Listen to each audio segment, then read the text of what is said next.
Dinesh Kumar Singh. I am going to teach you Hornbill book, third poem,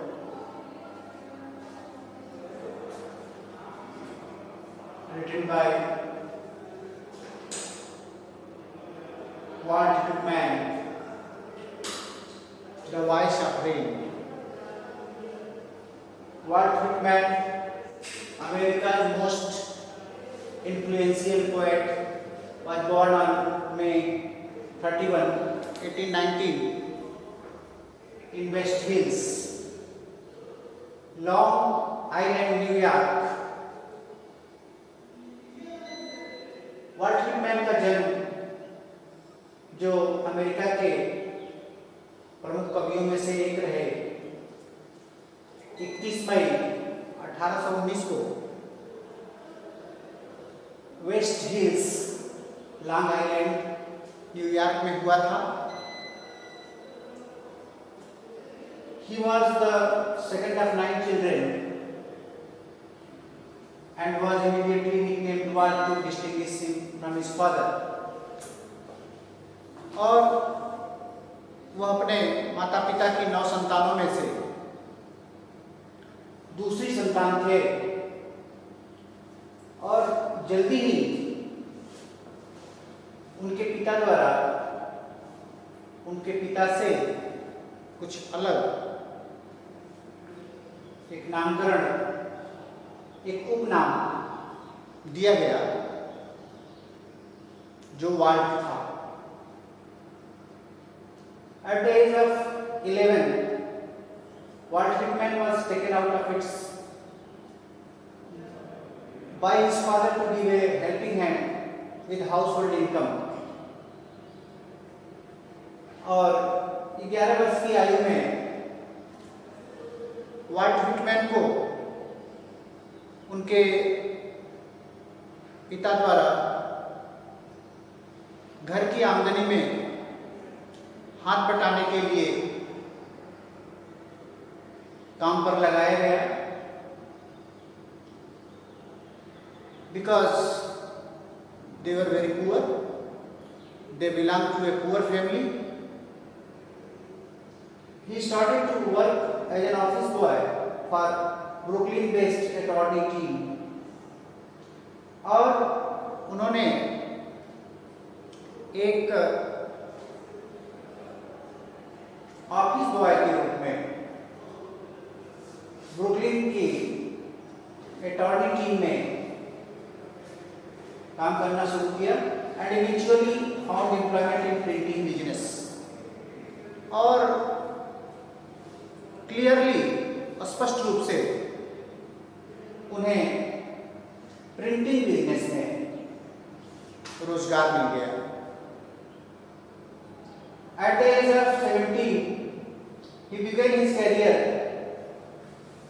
as teacher in the one-room schoolhouse of Long Island. और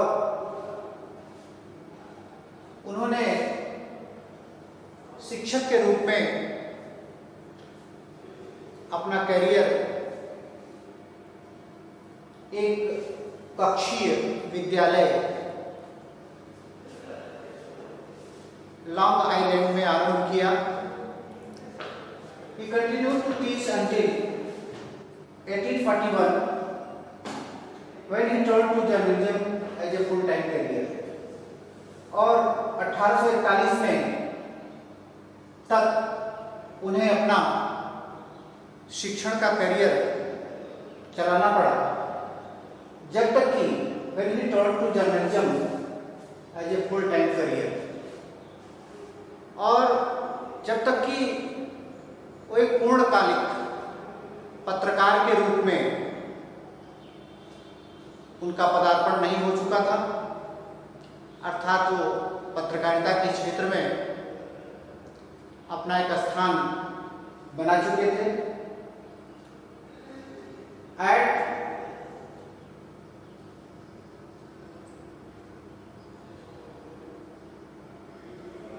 the outbreak of the Civil War, Whitman vowed to live police life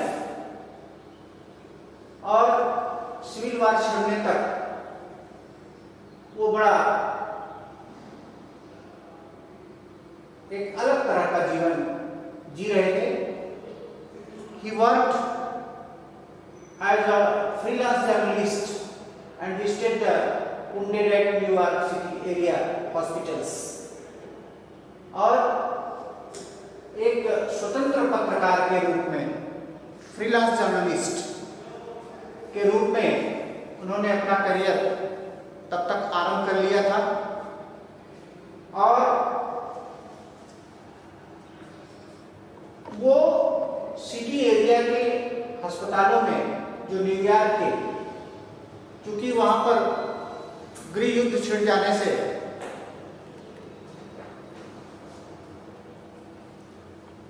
घायलों की संख्या, स्वतंत्र पत्रकार के रूप में शहर क्षेत्र के अस्पतालों में घायलों को देखने के लिए वाल्ट व्हिटमैन ने भ्रमण किया। He then traveled to Washington DC in December 1862 to care for his brother और उसके बाद उन्होंने वाशिंगटन डीसी की यात्रा की दिसंबर 1862 में अपने भाई की देखभाल करने के लिए। Who had been wounded in the war, जो उस लड़ाई में घायल हो गया था। Overcome by the suffering of the many wounded in Washington, Whitman decided to stay and work in the hospitals and stayed in the city for 11 years. और उस पीड़ा से उबर जाने के पश्चात many wounded in Washington, जो वाशिंगटन शहर में बहुत से घायल लोग जब अपनी पीड़ा से उबर गए, उनको जब आराम हो गया तो व्हिटमैन ने decided to stay and work in the hospitals. तो उन्हीं अस्पतालों में रुककर वाल्ट व्हिटमैन ने वहां पर रुकने का और कार्य करने का निश्चय किया। और इतना ही नहीं, इस प्रकार वे वहां पर लगभग 11 वर्ष तक सेवा करते रहे।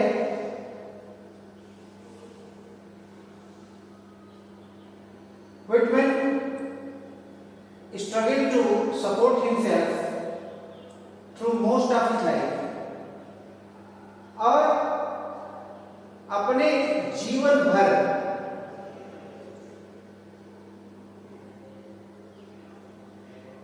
अपने जीवन को एक तरह से उन्होंने संघर्षपूर्ण ढंग से जिया। In Washington, he lived on a clerk's salary and modest royalties। और इस प्रकार वाशिंगटन में वो बहुत ही अल्प एक क्लर्क के वेतन, बहुत जो अल्प वेतन भोगी होता है और बहुत न्यून आवश्यकताओं के साथ, और जो कुछ उनके द्वारा लिखी गई पुस्तकें थी, उनसे जो रॉयल्टी इत्यादि थोड़ा बहुत जो मिला करती थी, उनके सहारे वो अपना जीवन जीते थे। But in 1873 his life took a dramatic turn for the worse। लेकिन सन 1873 में उनके जीवन में एक बहुत बड़ा हादसा हुआ। एक तरह से बहुत उनकी स्थिति दयनीय हो गई। In January of that year, he suffered a stroke that left him partially paralyzed। और उसी वर्ष के जनवरी माह में उनको एक दौरा पड़ा और उन्हें आंशिक रूप से लकवाग्रस्त कर गए, अर्थात वो आंशिक रूप से विकलांग हो गए। इन May he traveled to Camden, New Jersey to see his ailing mother who died just 3 days after his। और मई महीने में उन्होंने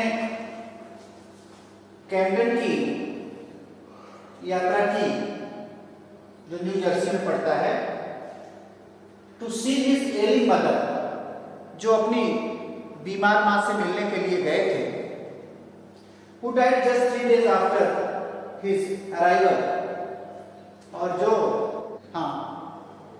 अपनी मां से मिलने के लिए वाल्ट व्हिटमैन कैम्डेन गए हुए थे, जो उनके पहुंचने के 3 दिन पश्चात ही उस मां का निधन हो गया। उनकी मां दुनिया में नहीं रही। Whitman found it impossible to continue with his job in Washington and relocated to Camden to live with his brother George and sister in law. और इस प्रकार व्हिटमैन अपने कार्य के साथ अपना रोजगार चलाए रखने में अपने को असफल पा रहे थे वाशिंगटन शहर में, and relocated to Camden to live with his brother, और पुनः उन्होंने अपने आप को अपने भाई और भाभी के साथ पुनः अपना जीवन आरंभ करने के लिए कार्य आरंभ किया। और इस प्रकार हमने वाल्ट व्हिटमैन के बारे में एक संक्षिप्त सी जानकारी तुम्हें दी, और उनके द्वारा कुछ और रचनाएं, कैप्टन ऑफ कैप्टन और कुछ लीव्स ऑफ द ट्री, जिसमें कुछ सेंसुअलिटी, अश्लीलता के बारे में उनके ऊपर आरोप लगे। खासतौर से वाल्ट व्हिटमैन का जो जीवन था वो स्वयं में कुछ विवादों से घिरा रहा। उनके होमोसेक्सुअलिटी के बारे में बहुत सी बातें कही जाती हैं। तो द वॉइस ऑफ रेन का जो एक समरी है, जो एक इंट्रोडक्शन है, वो इस कविता में in the poet asked the soft falling shower, कवि वर्षा की जो बहुत मध्यम, जो बहुत ही आहिस्ता से गिरने वाली जो बूंदें हैं, जो वर्षा का पानी है, उनसे एक प्रश्न पूछता है। और वो एक बड़ा अचंभित सा जब देखता है कि वर्षा का पानी जब गिरता है तो एक तरह की एक आवाज उत्पन्न होती है, तो उससे वो बड़ा आश्चर्यचकित होता है। और कवि जो है उन बूंदों से, उस वर्षा से, उस सॉफ्ट फॉलिंग शावर से वो एक सवाल करता है। यहाँ पर वर्षा को पर्सनिफाई किया गया है कि हु आर यू, तुम कौन हो? To which she replies that she is the poem of earth. और कवि के इस प्रश्न पर वर्षा उत्तर देती है कि वह तो इस दुनिया की कविता है, इस धरती की कविता है। It is straight thing for the rain to reply to the poet. और इस प्रकार वर्षा के द्वारा कवि को यह उत्तर दिया जाना बड़ा ही आश्चर्यजनक लगा और उसको The rain told the poet that she cannot be touched as she rises in the form of water vapor in the sky far from the land and the bottomless sea. Bottomless माने अथाह, जिसकी थाह न हो, ocean, समुद्र, सी। तो उस वर्षा ने जो कवि को बताया कि जब वह वाष्प की बूंदों के रूप में ऊपर की ओर, अनंत की ओर, हेवन की ओर जब उठती है, आकाश की ओर, तो सी कैन नॉट बी टच्ड, तो वह उसे स्पर्श नहीं किया जा सकता। एंड और वह कहां से उठती है? From the land and the bottomless sea, वह जमीन से और उस अथाह समुद्र से जब ऊपर की ओर उठती है तो वह एक भाप के रूप में वाष्पीकरण जब होता है तो वह ऊपर की ओर उठती है, आकाश की ओर ऊपर चली जाती है, उस समय उसे स्पर्श नहीं किया जा सकता। She can not be touched. It changes its shape yet it remains the same। और इस प्रकार वर्षा अपने आकार को, अपने प्रकार को परिवर्तनशील बना लेती है and it remains the same, और फिर भी परिवर्तनशील होते हुए भी वो एक जैसी रहती है, परिवर्तनशील होते हुए भी अपरिवर्तित रहती है। यहां पर कंट्रास्ट का प्रयोग है, विरोधाभास है। The vapor changes into clouds due to condensation, और ये भाप जो है बादल का रूप ले लेती है ड्यू टू कंडेंसेशन। वाष्पीकरण जब होता है तो उसमें यह कविता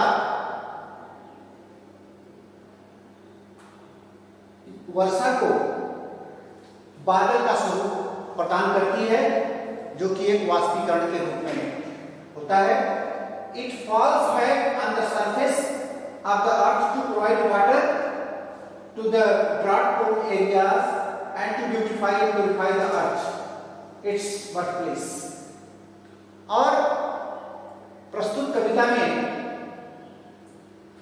जो कि वर्षा सूखाग्रस्त drought prone areas and to beautify and purify, इस धरती को सुंदर बनाने और उसको शुद्ध करने के लिए और सूखाग्रस्त एरिया में, क्षेत्र में, धरती के ऊपर, धरती की ऊपरी सतह पर, surface of the earth, to provide water, पानी उपलब्ध कराने के लिए वर्षा अपना स्वरूप लेती है। It provides like the seeds inside the earth and help them grow. तो यह क्या करती है? प्रोवाइड्स लाइक द सीड्स, यह धरती में दबे हुए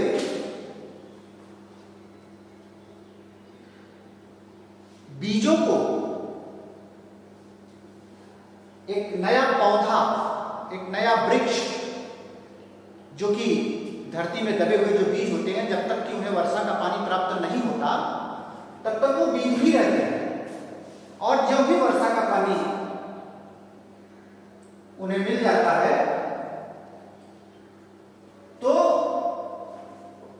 वो क्या करते हैं, जो है प्रस्फुटित हो जाते हैं और उनमें से एक नया सा एक जन्म होता है, एक पौधा, एक सैपलिंग्स, एक प्लांट उत्पन्न होता है। The rain doesn't care if anyone bothers about her deeds on earth. और वर्षा को इस बात की कोई चिंता नहीं रहती है कि कोई उसकी चिंता करता है, उसके बारे में सोचता है, उसके बारे में विचार करता है या नहीं करता है। जिस प्रकार की एक गायक के द्वारा जब गीत गाया जाता है तो ठीक वर्षा को उस गीत से यहां पर कवि ने कंपेयर किया है, उसको जोड़ा है कि ठीक उसी प्रकार वर्षा अपने उस कार्य की या जैसे बदली के रूप में छा जाने की, जिस प्रकार से गीत जब किसी गायक के अंदर से निकलता है, हृदय से निकलता है और वो गूंजता है, तो उसी प्रकार वर्षा अपना कार्य जब कर लेती है, जब बदली छा जाती है, बारिश हो जाती है, तो उसे she completes her work and comes back home. तो वह अपने कार्य को पूरा कर देती है और वो अपने घर वापस लौट जाती है। ठीक उसी प्रकार the poet also compares rain with a song as they both share a common journey.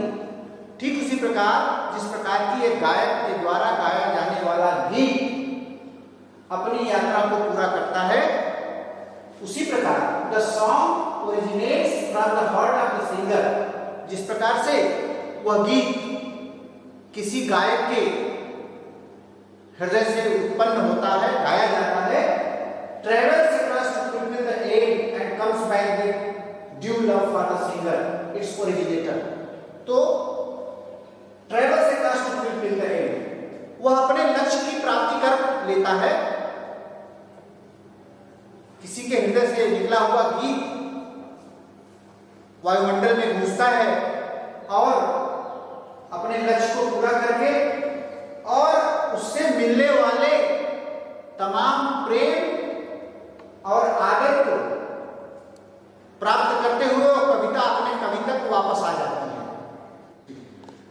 यहां पर कविता की मुख्य लाइनें, and who art thou, said I to the soft falling shower, which spake to tell, give me an answer, as we translated, I am the poem of earth, said the voice of the rain, eternal I rise, impalpable, out of the land and the bottomless sea। और यहाँ पर कुछ meanings दी हुई है, who art thou, who are you, eternal, never ending, impalpable, which cannot be described या which cannot be touched।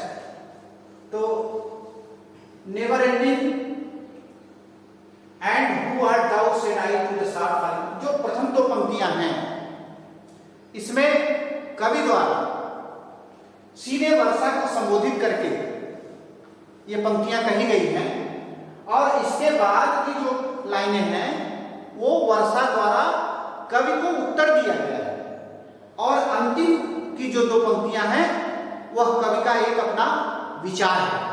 तो बीच की जो लाइनें हैं वो वर्षा के द्वारा व्यक्त की गई हैं।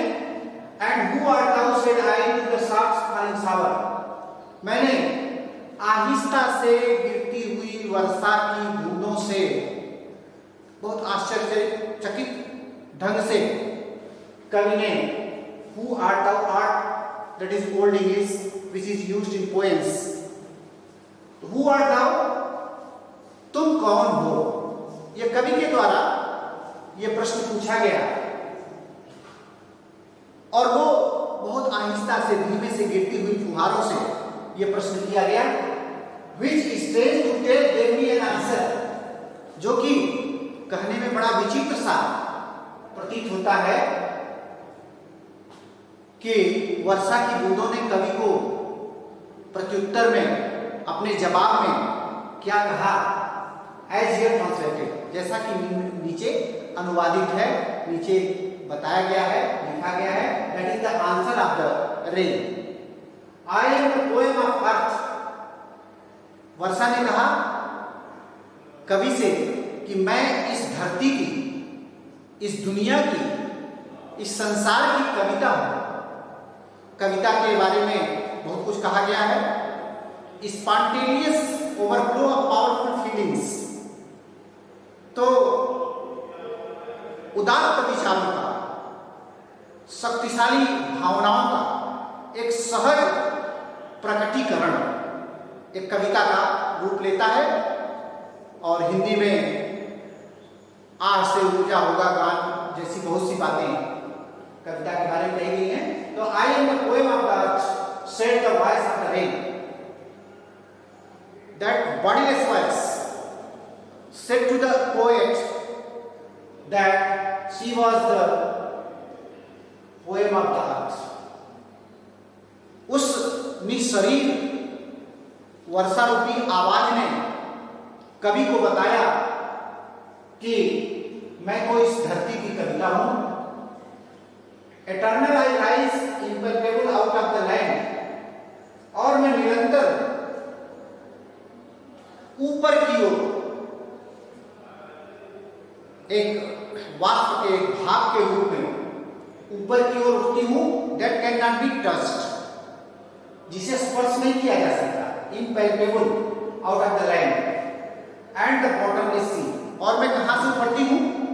जमीन से और अथाह समुद्रों से वाष्प के रूप में ऊपर बादल का स्वरूप ग्रहण करती हूं। मुझे स्पर्श नहीं किया जा सकता। In the above lines, the poet asks the soft falling shower, "Who are you?" To which the rain replied in a strange to state manner. कवि के द्वारा जब पूछा गया कि तुम कौन हो, तो बहुत ही सहज और बहुत ही अनोखे तरीके से वर्षा के द्वारा यह कवि को उत्तर दिया गया कि वह तो इस धरती की कविता है। The rain said that it was the poem of the earth, and it rose continuously from the land and bottomless ocean in the form of vapors. और यह निरंतर लगातार इस धरती और अथाह समुद्र से भाग के रूप में ऊपर की ओर उठती रहती है। Upward to the heaven. अब कविता की ये पंक्तियां यहां से शुरू होती हैं। Upward to heaven, whence gradually formed, altogether changed and yet the same. I descend to lake the droughts, atomies, dust layers of the globe, and all that in them without me were seeds only latent unborn. इन प्रस्तुत पंक्तियों में कवि के द्वारा वर्षा के उत्तर को दर्शाया गया है। अपवर्ड टू हेवन, और मैं निरंतर ऊपर की ओर आकाश की ओर बादल के रूप में चलती चली जाती हूं। और वैज्ञानिक फॉर्म, जो कि नॉट क्लियर, वैज्ञानिक जो कि बहुत स्पष्ट नहीं होता, एक ऐसा स्वरूप धारण करती हूं जैसे बादल का कोई निश्चित स्वरूप नहीं होता, वो उसका आकार प्रकार निरंतर बदलता रहता है। ऑलटुगेदर चेंज्ड, और वो पूर्णतया कंप्लीटली परिवर्तनशील होता है। एंड येट द सेम, और फिर भी एक जैसा रहता है। आई डिसेंड टू लेव the dots atomic dust layers of the globe. Globe यानी ये धरती, ये पृथ्वी, ये अर्थ। इस धरती के ड्रॉट्स यानी जो सूखा पड़ा, जब पानी के अभाव में, वर्षा की बूंदों के अभाव में जो ड्राट प्रोन एरियाज होते हैं, टू लेव, उनको वाश करने के लिए, उनको नहलाने के लिए, उनको धोने के लिए, उनको पानी उत्पन्न करने के लिए, उनको जलमग्न करने के लिए, एटमीज माने जो छोटे छोटे कण होते हैं, small particles, dust layers of the globe, और इस धरती पर जो धूल के कण होते हैं, इनको पूरी तरह से धो देने के लिए, साफ कर देने के लिए वर्षा ऊपर से नीचे आती है।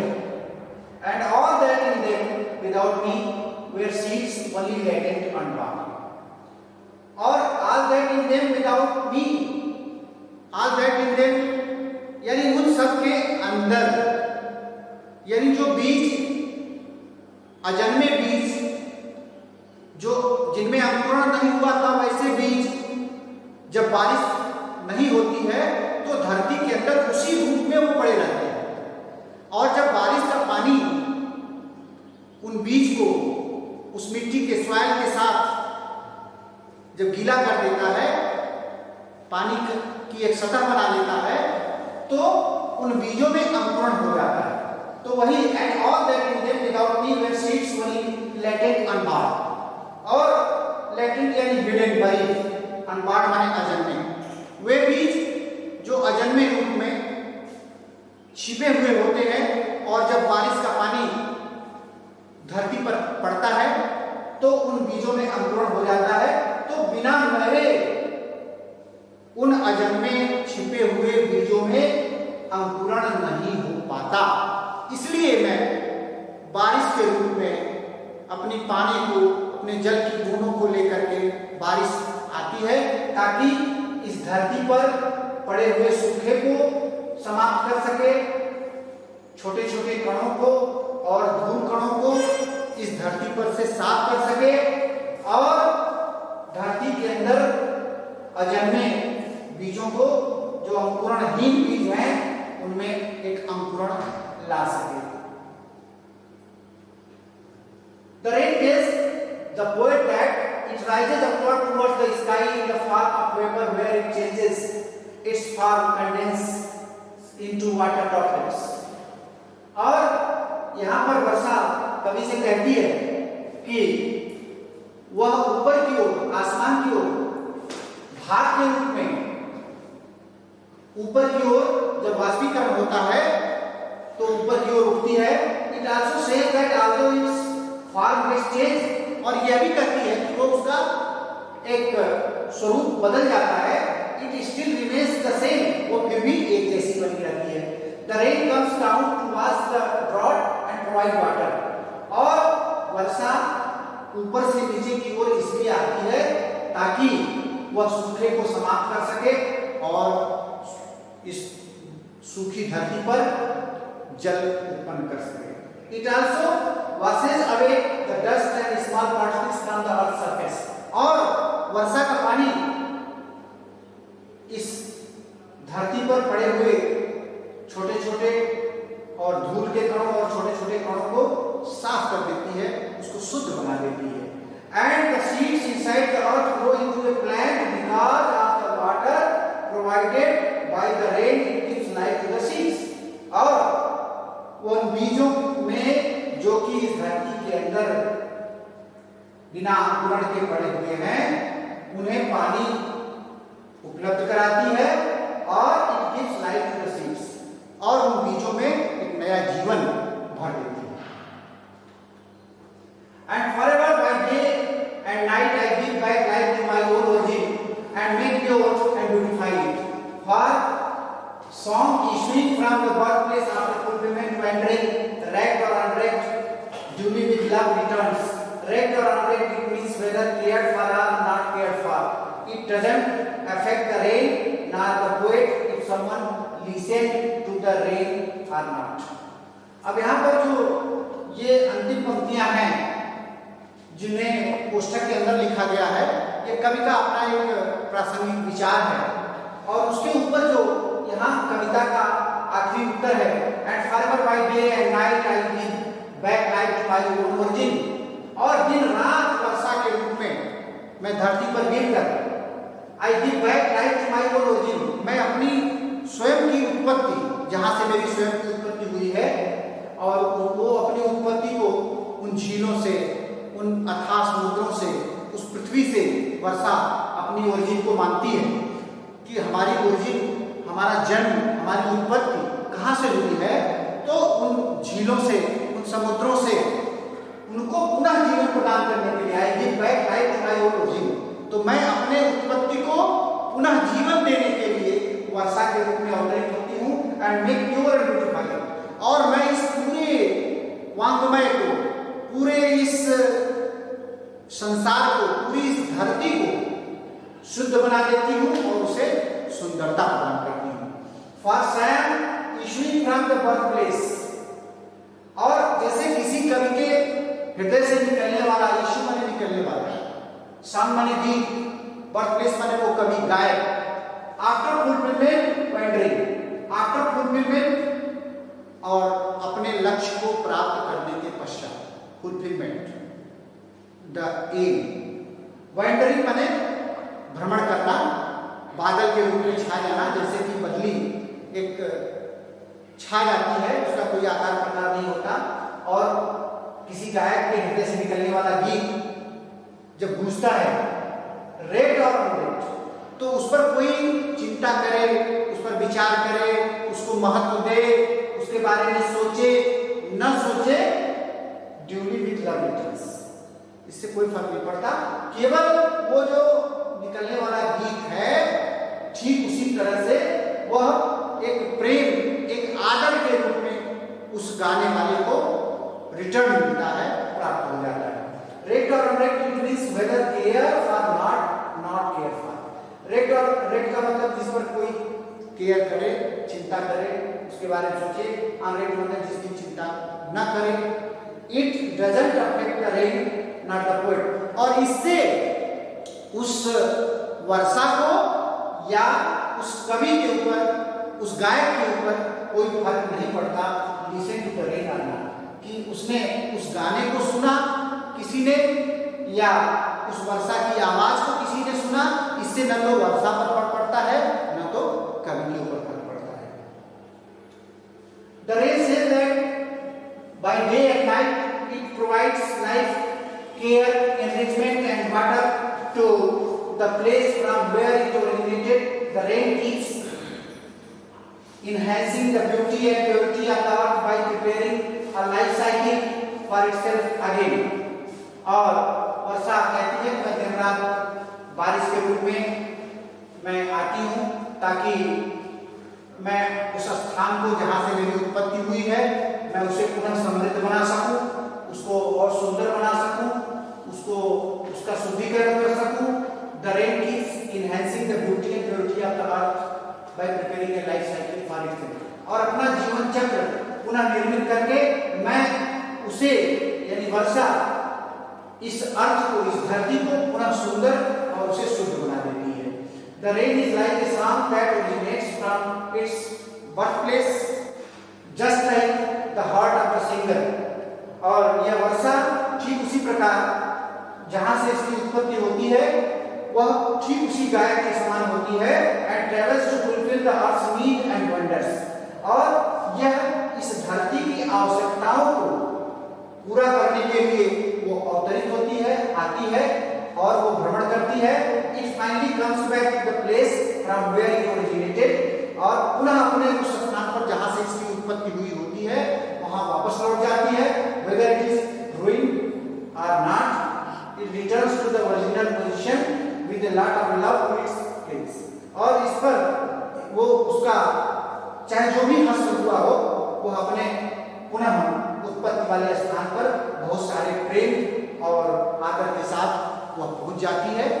तो आज वाल्ट व्हिटमैन के द्वारा लिखी गई ये कविता वॉइस ऑफ द रेन पढ़ाया गया, इसको फुल्ली एक्सप्लेन किया गया, और आप इसको घर जाएंगे, दोहराएंगे, और इसमें जो भी दिक्कतें होंगी इसका सबसे बड़ा होमवर्क यही है कि आप इसको जा करके इसकी व्याख्या को अपने शब्दों में बढ़िया से इसको